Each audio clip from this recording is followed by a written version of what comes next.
उमराव जान अदा, ये नाम कौन नहीं जानता है। इनके नाम पर मूवीज़ बनी हैं, साहित्यकारों ने इन्हें अपनी किताबों में स्थान दिया है।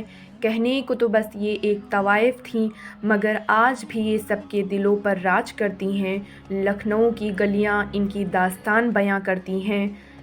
मगर वो क्या चीज़ है जो उमराव जान अदा को मौसीकी की महफ़िल में लाकर खड़ा कर दिया, आज हम इसी की बात करने वाले हैं, तो वीडियो को एंड तक ज़रूर देखिएगा।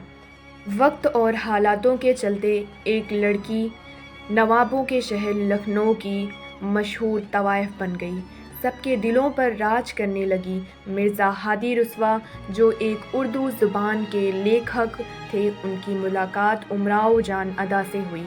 हादी रुस्वा ने जब पूछा, क्या आप ही उमराव जान अदा हैं, तो उमराव ने जवाब दिया, कौन उमराव, किसकी जान और कैसी अदा।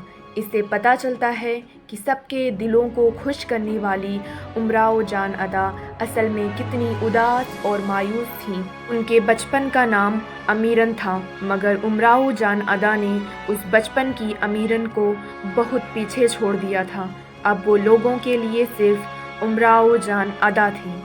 मोहब्बत, प्यार या कहें इश्क, जो उमराव जान अदा को भी हुआ था एक नवाबजादे से, पर इश्क की दास्तान मुकम्मल कहाँ।